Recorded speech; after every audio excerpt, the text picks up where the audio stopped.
Good morning, students.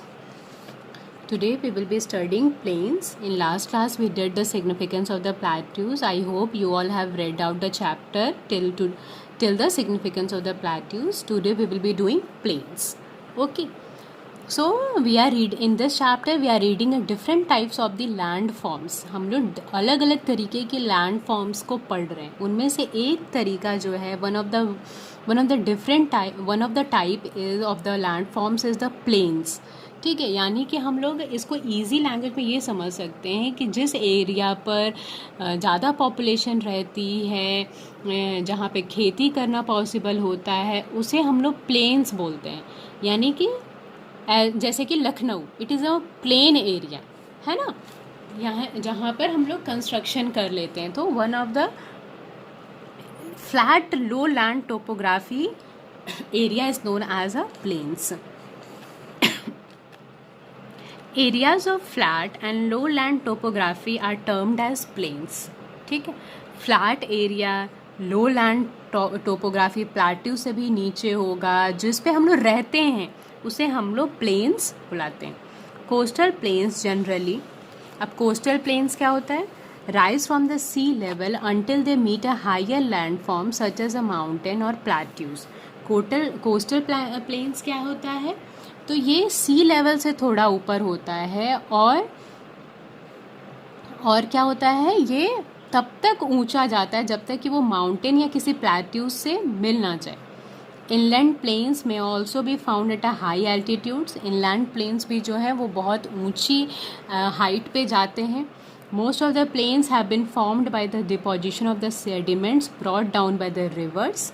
ठीक है, और बहुत तरीके के प्लेन्स जो हैं वो रिवर, जो नदी से बहते हुए जो रॉक्स, मिनरल्स ये सब आ रहे हैं, उनकी वजह से जो एरिया फॉर्म होता है, प्लेन एरिया फॉर्म होता है, उसे हम लोग क्या बुलाते हैं?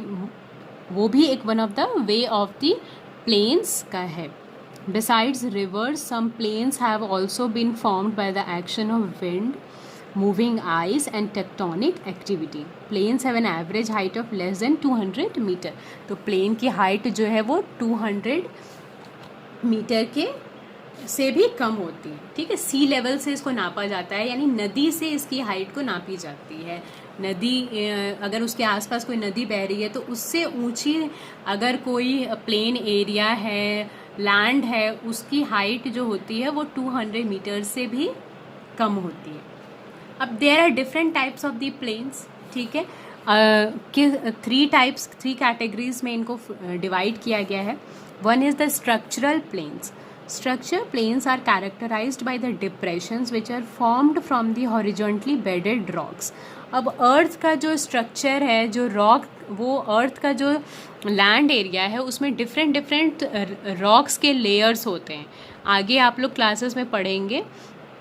ठीक है, उनमें अगर कोई चेंजेस आते हैं, उन बेडेड रॉक्स में अगर चेंजेस आते हैं तो वो क्या करता है? स्ट्रक्चरल प्लेन्स फॉर्म करता है. These rocks are relatively undisturbed by the crust movement of the earth. तो ये रॉक्स जो चेंजेस आते हैं उसमें अर्थ के अंदर जो क्रस्ट होता है उसकी वजह से कोई चेंजेस नहीं होता. These include the great plains of the Russian platform, the Great Plains of the USA and the central lowlands of Australia. So these are the few examples of the structural plains. Second one is the depositional plains. ठीक है, depositional plains क्या होता है? Deposit का मतलब क्या होता है? जमा करना.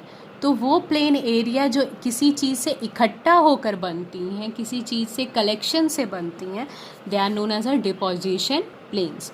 और ये मेनली बनती हैं बेटा रिवर और ग्लेशियर के हेल्प से. ठीक है, तो depositional plains are formed by the deposition of materials brought by the river, winds, waves and glaciers. तो ये ज़्यादातर डिपोजिशनल क्या होता है कि अगर मान लो कि कोई नदी बह रही है, कहीं से बहते हुए आ रही है, तो वो अपने साथ बहुत सारी चीज़ों को इकट्ठा करके लाती है. फिर वो कहीं पर रिवर फ्लो होते हुए आ रहा है, वो कहीं पर कुछ छोड़ कर जाता है, फिर वो आगे फ्लो करता है, फिर वो कहीं कुछ छोड़ के जाता है. इस तरीके से धीरे धीरे क्या होता है, एक प्लेन एरिया फॉर्म हो जाता है उसे हम लोग डिपोजिशनल प्लेन्स बोलते हैं. There are few categories of the depositional plains. One of the alluvial plains. These are formed over a long period of time by a river depositing sediments on their flood plain or a river bed, which then becomes the alluvial soil. ठीक है, तो alluvial plains क्या होता है? जब नदी से बहुत टाइम से कहीं जो रिवर है वो कुछ डिपॉजिट कर रही है, फ्लड प्लेन में वो डिपॉजिट कर रही है आसपास के अपने नदी के किनारे, उसे हम लोग एल्यूवियल प्लेन्स बुलाते हैं. और वो जो मिट्टी वहाँ पर फॉर्म होती हैं, जो वहाँ का सॉयल फॉर्म होता है एल्यूवियल प्लेन्स में, उसे हम लोग एल्यूवियल सॉयल बुलाते हैं. फ्लड प्लेन्स क्या होता है? कभी कभी क्या होता है, नदी में बहुत ज़्यादा पानी इकट्ठा हो जाता है, बाढ़ आ जाती है, उसकी वजह से भी प्लेन एरिया फॉर्म हो जाता है. These are adjacent to a stream, river, lake or a wetland and experience occasional or a periodic flooding. तो ये कभी कभाई होता है, not always. Lacustrine plain is a plain formed by the lakes which is filled by the sediments brought by the rivers around it. तो plane flood plains में क्या होता है, नदी में ज़्यादा पानी आ जाता है जिसकी वजह से क्या होता है, उसके अंदर बहुत ज़्यादा सामान आ जाते हैं, बहुत सारे सेडिमेंट्स आ जाते हैं जो कि वो धीरे धीरे प्लेन एरिया के किनारे, यानी कि जो बाकी ज़मीन है उसके किनारे वो फॉर्म होने लगते हैं, और that area is known as a flood plain. Lava plains, these are formed by the sheets of the flowing lava. जो लावा बाहर निकलती हैं उनसे जो प्लेन एरिया फॉर्म होता है, they are known as a lava plains. Okay, उसके बाद glacier plains. These are formed by the movement of the glaciers over a land under the force of gravity. ठीक है, ग्लेशियर प्लेन्स क्या होते हैं, जो ग्लेशियर के मूवमेंट से फॉर्म एरिया प्लेन फॉर्म होता है, उसे हम लोग ग्लेशियर प्लेन्स बोलते हैं. Abyssal plains, these are the flat very gentle sloping areas in the deep ocean basins. जो ओशंस के पास जो एरिया प्लेन एरिया फॉर्म होता है, that is known as a abyssal plains. Erosional plains, erosional plains are formed when an elevated tract of land such as mountain, a hill or a plateau is worn down to a plain by the process of erosion. अब क्या होता है, कभी कभी plateau है, मान लो कि जैसे प्लेट्यू है या छोटा पहाड़ है, ठीक है, जब वहाँ पे लगातार हवा बह रही है, वहाँ के रॉक्स ऊपर से नीचे टूट कर आ रहे हैं, वहाँ पे पानी बारिश होने की वजह से वहाँ के रॉक्स नीचे आने लगे, तो वो धीरे धीरे क्या होगा, वो रॉक्स ख़त्म होने लगेगा, टूटने लगेगा, तो वो एरिया भी बाद में क्या होता है, वो प्लेन एरिया हो जाता है, वो एक लैंड सरफेस की तरह बन जाता है. For example, Northern Canada, Northern Europe and Western Africa have plains formed due to the erosion caused by the glaciers. ठीक है, अब उसी तरीके से ग्लेशियर से ये कुछ प्लेन्स फॉर्म हुए हैं. One of the plain is the Indo Gangetic plain.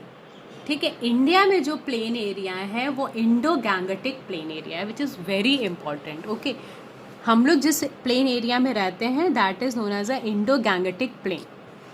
Indo Gangetic plains क्या हैं? The Indo Gangetic plains, also known as the great plain, are a large flood plains of the Indus and the Ganga Brahmaputra river system.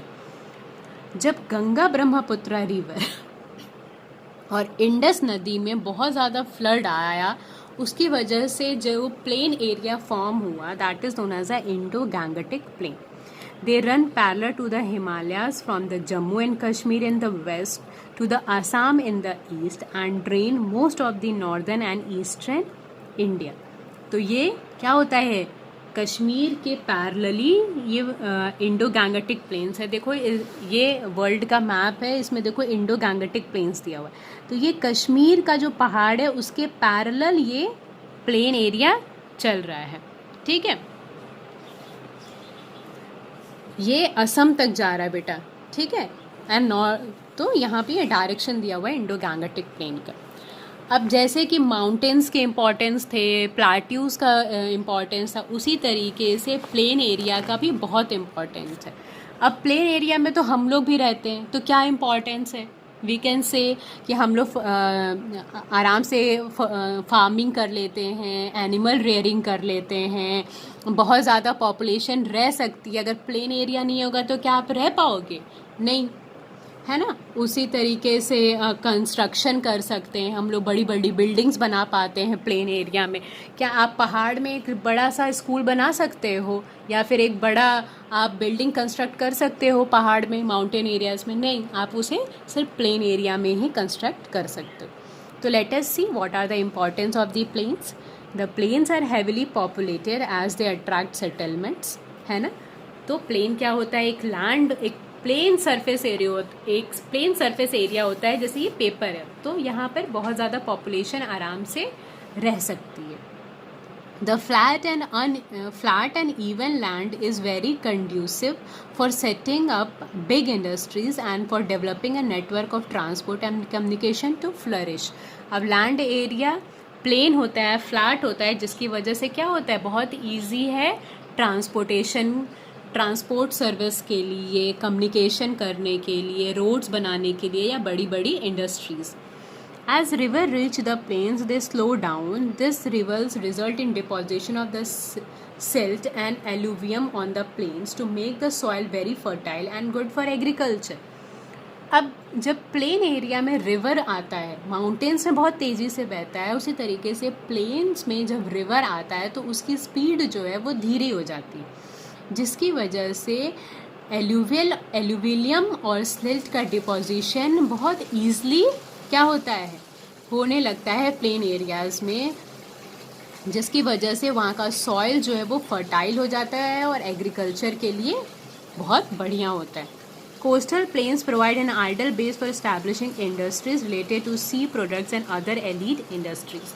और जो नदी के किनारे, oceans के किनारे जो प्लेन एरिया है, वहाँ पर क्या होता है भी बहुत बड़ा इंडस्ट्री सेटअप करने में इजी होता है, जो सी प्रोडक्ट्स फॉर्म करते हैं, है ना, जैसे कि फिशेस, ठीक है, जैसे कि कोरल्स, ये सब कोस्टल प्लेन एरिया में ही की इंडस्ट्रीज़ में ईजली बन सकता है या वहाँ पर मिल सकता है।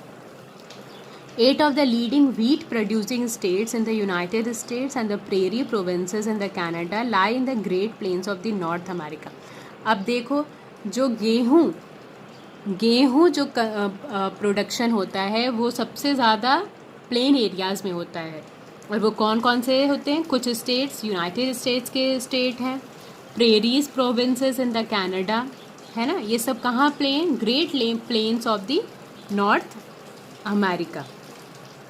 तो ये देखो, ये नॉर्थ अमेरिका का मैप है, इसमें जो ये प्लेन एरिया, यहाँ पर गेहूँ बहुत ज़्यादा होता है, क्योंकि प्लेन एरिया में एग्रीकल्चर फार्मिंग करना बहुत ईजी है। The northern plains of India are one of the most populous areas of the world. अब नॉर्दर्न प्लेन एरिया जो है इंडिया का, वो सबसे ज़्यादा पॉपुलेटेड है, क्योंकि वहाँ पॉपुलेशन ज़्यादा रहती है। Agriculture is the main occupation of the area along with the thriving trade, industry and commerce. ठीक है, तो एग्रीकल्चर जो है वो एक बहुत इम्पॉर्टेंट क्या है? ऑक्यूपेशन है प्लेन एरिया का। ठीक है, so today we completed the plains. Students, please read it out plains. If you have any problem, you can ask me. Okay, you can just message me. You can take a photo of that page or the word. You write it down and you just ask me, or you can call me कि ma'am मुझे ये problem है, आप मुझे बता दीजिए. Then I'll explain you again. Otherwise, watch the video twice. Student her video को twice देखिए, आपको सब चीज़ें ईजिली क्लियर हो जाएंगी.